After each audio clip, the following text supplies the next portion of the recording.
রাত ২টার দিকে চট্টগ্রামের জঙ্গল সলিমপুরে স্থাপিত র্যাব ক্যাম্পে হামলা করছে সন্ত্রাসীরা। এ সময় তারা প্রথমে রাস্তা কেটে সড়ক যোগাযোগ বিচ্ছিন্ন করে। এরপর একযোগে ক্যাম্পে হামলা করে সন্ত্রাসীরা। তারা বুলডোজার দিয়ে ক্যাম্পের সীমানা প্রাচীর ভেঙে ভেতরে প্রবেশের চেষ্টা করে। ভারী অস্ত্র দিয়ে গুলি করে র্যাব ও পুলিশ সদস্যদের লক্ষ্য করে। পরে র্যাব পুলিশও পাল্টা গুলি করলে সন্ত্রাসীরা পিছু হটে। শেষ খবর পাওয়া পর্যন্ত র্যাব ও পুলিশের যৌথ অভিযান চলছিল।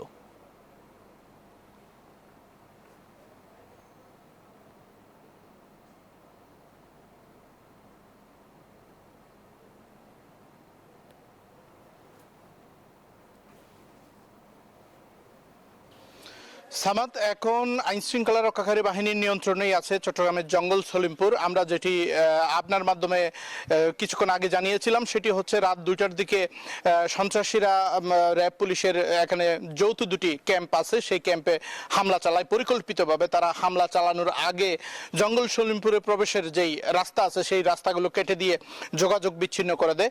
এরপর তারা চতুর্দিক থেকে সন্ত্রাসীরা একযোগে র্যাব পুলিশের ক্যাম্পগুলোতে হামলা চালায় এবং তারা বুলডোজার দিয়ে তাদের সীমানা প্রাচীর এবং একটি ক্যাম্প পুরোপুরি ধ্বংস করে ফেলেছে। এবং অন্যদিকে তারা ভারী অস্ত্র দিয়ে র্যাব এবং পুলিশের উপর গুলিবর্ষণ করেছে বলে জানিয়েছে সংশ্লিষ্টরা। একই সাথে র্যাব ও পুলিশও পাল্টা জবাব দিয়েছে বলে জানিয়েছে।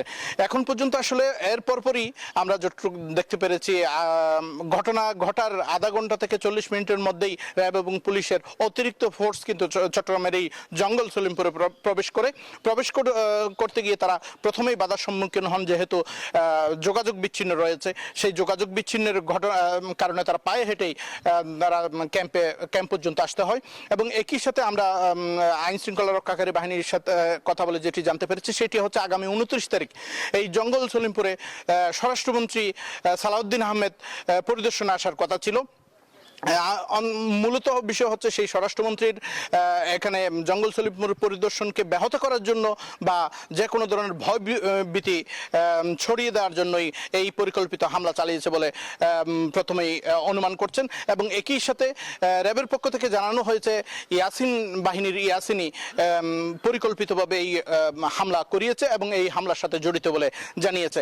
এখন পর্যন্ত আমরা র্যাবের সাথে কথা বলেছি, পুলিশের ঊর্ধ্বতন কর্মকর্তাদের সাথে কথা বলেছি। তারা বলছেন এখন পর্যন্ত পুরো জঙ্গল সলিমপুর এলাকা তাদের নিয়ন্ত্রণে আছেন এবং কোনো ধরনের সহিংসতা হওয়ার সুযোগ নেই এবং যারা এই ঘটনার সাথে জড়িত তাদেরকে দ্রুত আইনের আওতায় আনার জন্য আইনগত প্রক্রিয়া চলমান আছে বলে জানিয়েছেন। এখন পর্যন্ত চট্টগ্রামের জঙ্গল সলিমপুর থেকে আমার কাছে ছিল সর্বশেষ অবস্থা।